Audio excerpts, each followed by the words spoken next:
তো আজ আমরা যাব কুল্লু।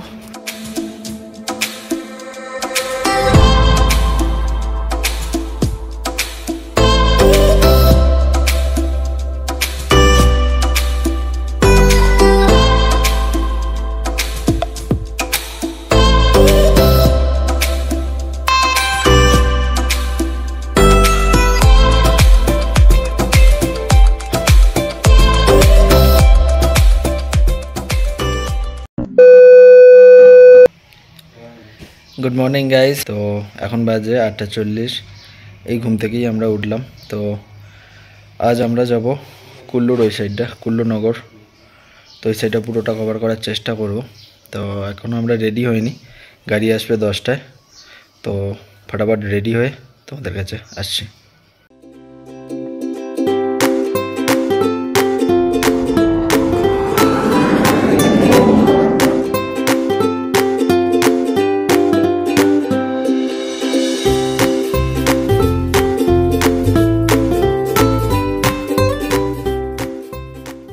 মোটামুটি আমরা রেডি হয়ে বেরিয়ে পড়েছি। তো আজ আমরা যাব কুল্লু।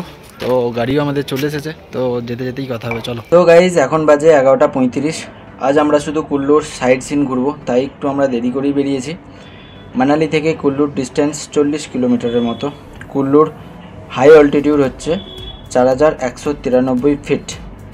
আমরা আজ কারেতে করেই বেরিয়েছি, তোমাদের কারের ডিটেলসটা দেওয়া হয়নি। চলো তোমাদের কারের ডিটেলসটা একটু দিয়ে দিই। আমরা গাড়িটা হোটেল থেকেই বুক করেছিলাম। আমরা 4 দিনের ট্যুরে এসেছি, তাই আমরা 2 দিন গাড়িতে আর 2 দিন বাইকে করে ঘুরবো।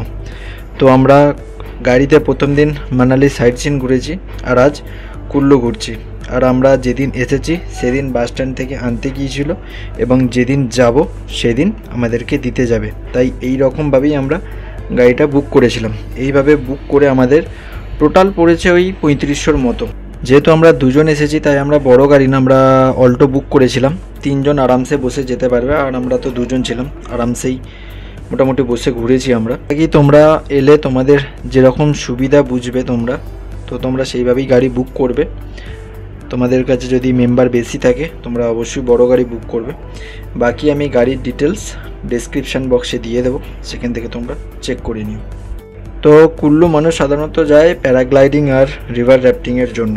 কুল্লু এই দুটো জিনিসের জন্যই ফেমাস। তো আমরা প্রায় কুল্লু ঢুকেই পড়েছি। কুল্লু ঢোকার আগে থেকেই তোমরা প্যারাগ্লাইডিং আর রিভার র্যাফটিংয়ের জন্য প্রচুর কাউন্টার পেয়ে যাবে। আমরাও একটা কাউন্টারে ঢুকেছিলাম। তো সেখানকার টিকিটের প্রাইসটা তোমাদের একটু বলে দিই।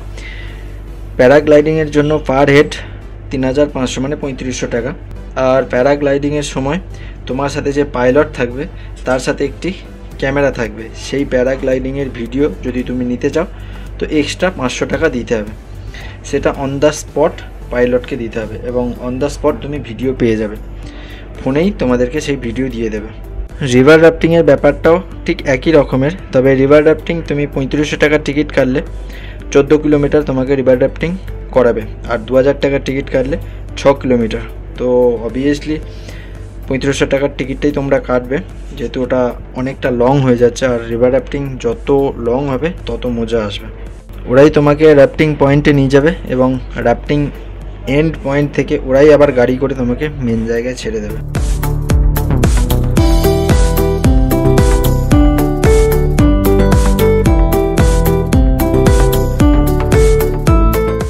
তারপর আমরা চলে যাই এইচপি ফরেস্ট ডিপার্টমেন্টে।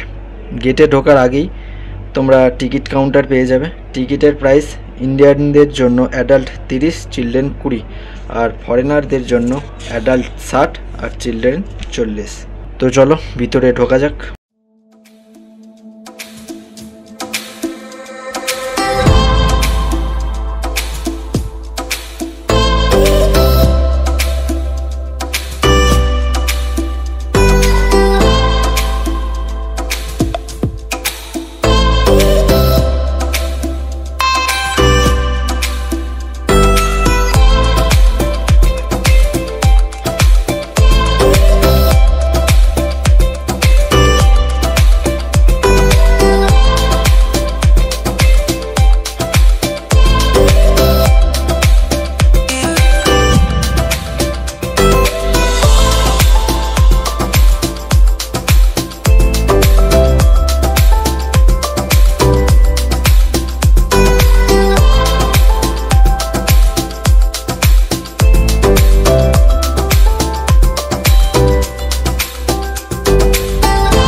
অ্যাকচুয়ালি এটা চিলড্রেন পার্ক, বাচ্চাদের অনেক অ্যাক্টিভিটি রয়েছে।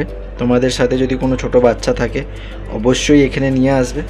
তাছাড়া তুমি এখানে গাছের ছায়ায় বসে বিয়াস নদীর অপরূপ সৌন্দর্য দেখতে দেখতে অনেকটা টাইম স্পেন্ড করতে পারো।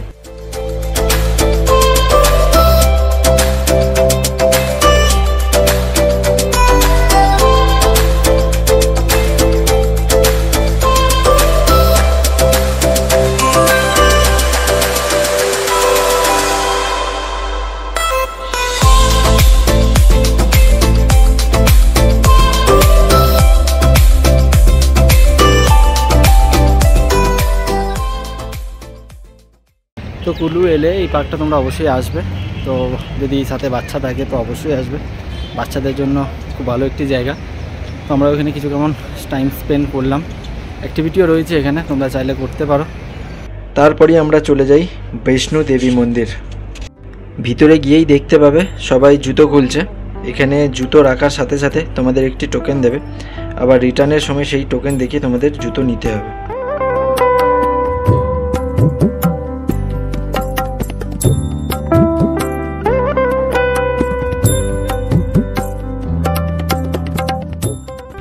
তো আমরা ওখানে জুতো রেখে সিঁড়ি দিয়ে উপরে উঠে আসি এবং পুজো দেওয়ার জন্য একটি থালি কিনি, নিয়েছিল 250 টাকার মতো। তারপর আমরা পুজো দেওয়ার জন্য লাইনে দাঁড়াই। কিছুটা এগিয়ে যাওয়ার পর দেখি একটি ছোট গুহা টাইপের মতো গর্ত রয়েছে, সেইখান দিয়েই সবাই ঢুকছে।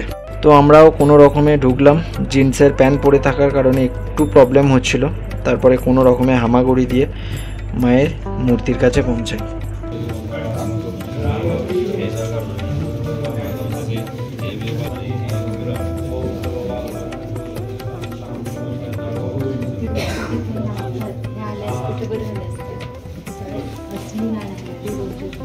তারপর আমরা মায়ের পুজো দিয়ে মাকে দর্শন করে বেরিয়ে আসি। এখানে আরও অনেক দেবী মূর্তি আছে, তো চলো তোমাদেরও দর্শন করাই আর নিজেও দর্শন করি।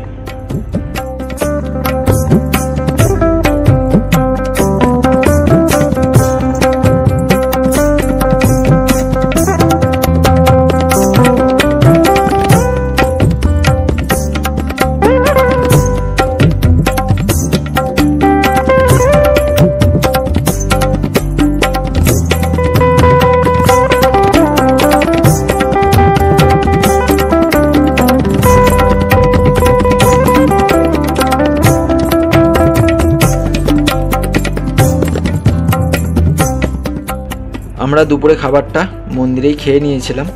এই সময় মন্দিরে প্রসাদ বিতরণের টাইম ছিল। প্রসাদে ছিল ভাত, 2 রকমের ডাল আর আলু মটরের একটি সবজি। তো এখানে খাওয়ার জন্য কোনো টাকা পয়সা চার্জেস লাগে না, তো তুমি খুশি হয়ে যা দেবে তাই। তো আমরা দুজনে খেয়েছিলাম, 100 করে 200 দিয়েছিলাম। তারপর আমরা বাইরে বেরিয়ে এসে গাড়ির জন্য ওয়েট করছিলাম। তোমরা কুল্লুর এখানে অনেক ড্রাই ফ্রুটসের দোকান পেয়ে যাবে, তোমরা চাইলে এখান থেকে ড্রাই ফ্রুটস কিনে নিতে পারো। কোয়ালিটি দেখে খুব একটা খারাপ লাগলো না, বাট দাম অনেকটাই বেশি এখানে। তো তোমরা কিনতে চাইলে একটু দরদাম করে দেখে শুনে অবশ্যই নেবে। তারপর আমরা বেরিয়ে পড়ি নিকোলাস রোরিচ আর্ট গ্যালারি আর নগর ক্যাসেলের উদ্দেশ্যে। মানালি বাসস্ট্যান্ড থেকে এটি 21 কিলোমিটারের ডিস্টেন্স। এই রাস্তা দিয়ে যাওয়ার সময় প্রথমে পড়বে নগর ক্যাসেল, তারপর পড়বে রোরিচ আর্ট গ্যালারি। তো আমরা প্রথমে রোরিচ আর্ট গ্যালারি যাব, ওখান থেকে রিটার্ন হওয়ার সময় তারপর আমরা যাব নগর ক্যাসেল। তো তোমরা চাইলে প্রথমে নগর ক্যাসেল এক্সপ্লোর করে তারপর রোরিচ আর্ট গ্যালারি যেতে পারো।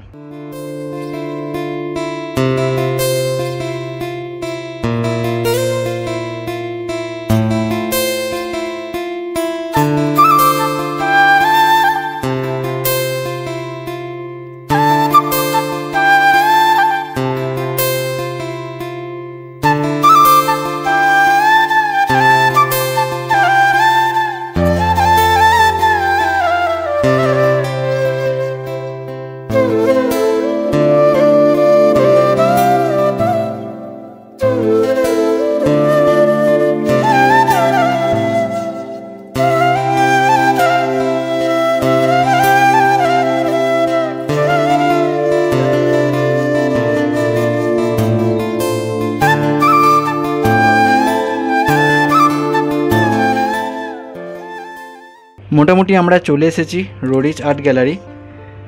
গেট দিয়ে ঢোকার সময় তোমরা টিকিট কাউন্টার পেয়ে যাবে। তো টিকিটের প্রাইস হলো পার হেড 130 টাকা। কিছুটা এগিয়ে যাওয়ার পর তোমরা দুটি মূর্তি দেখতে পাবে। তো ইনিই হলেন নিকোলাস রোরিচ এবং তার পাশে যার মূর্তি রয়েছে উনি হলেন ওনার ওয়াইফ।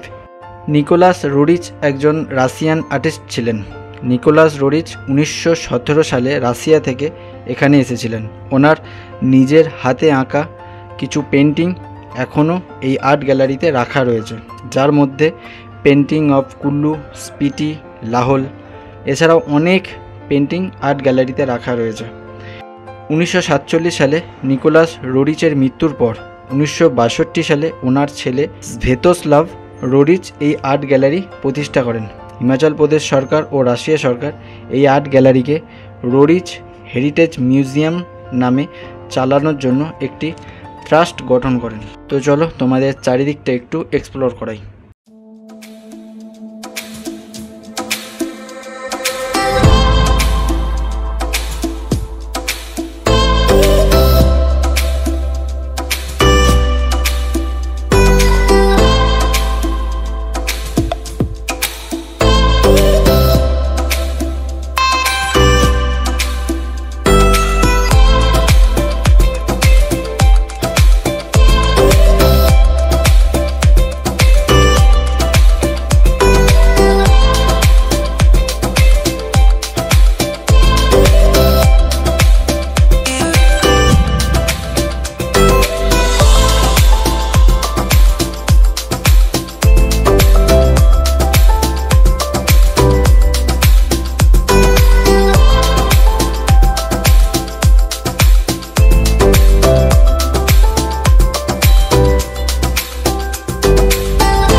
তোমরা যদি হিস্টোরিক্যাল প্লেস পেন্টিং দেখতে পছন্দ করে থাকো তো এখানে অবশ্যই আসবে।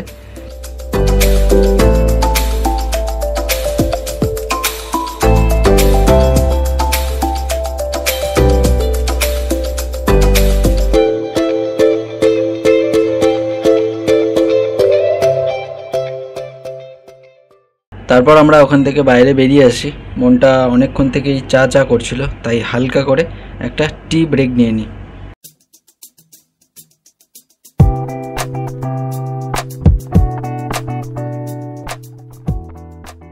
তারপর চলে যাই নগর ক্যাসেল। ভিতরে প্রবেশ করার মুখেই তোমরা টিকিট কাউন্টার পেয়ে যাবে। টিকিটের প্রাইস পার হেড 30 টাকা। মানালি থেকে নগর ক্যাসেলের ডিস্টেন্স ওই 23 কিলোমিটারের মতো। নগর ক্যাসেল 600 বছরের পুরানো। এখানে তোমরা রেস্টুরেন্ট, পুরানো রুমস আর বাইরের সুন্দর প্রাকৃতিক দৃশ্য দেখতে পাবে এবং এখানে প্রায় অনেক মুভির শুটিং হয়েছে। এই নগর ক্যাসেলটি রাজা শুদ্ধ সিং 1407 সালে বানিয়েছিলেন এবং 1978 সালে এটিকে গেস্ট হাউসে পরিণত করা হয় এবং পরে HPTDCর তরফ থেকে এটিকে হেরিটেজ হোটেলে পরিণত করে। তোমরা যদি এখানে রুমস ভাড়া নিতে চাও তাহলে hptdc.in গিয়ে তোমরা রুম বুক করতে পারবে, যার ভাড়া পড়বে পার ডে 1200 থেকে 3700-র মধ্যে। তো তোমরা যদি কুল্লু দিয়ে আসো অবশ্যই এই জায়গাটা ভিজিট করবে।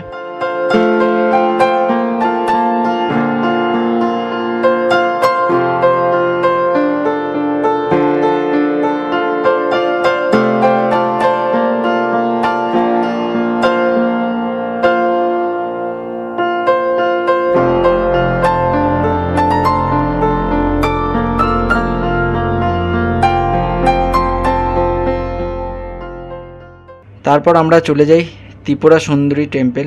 এটি নগর ক্যাসেলের পাশেই বলতে গেলে। পায়ে হেঁটে 3 থেকে 4 মিনিটের মতো লাগবে। মন্দিরটি পুরোটা কাঠ দিয়ে বানানো। উইন্টার সিজনে এই মন্দিরটি পুরো বরফে ঢেকে যায়।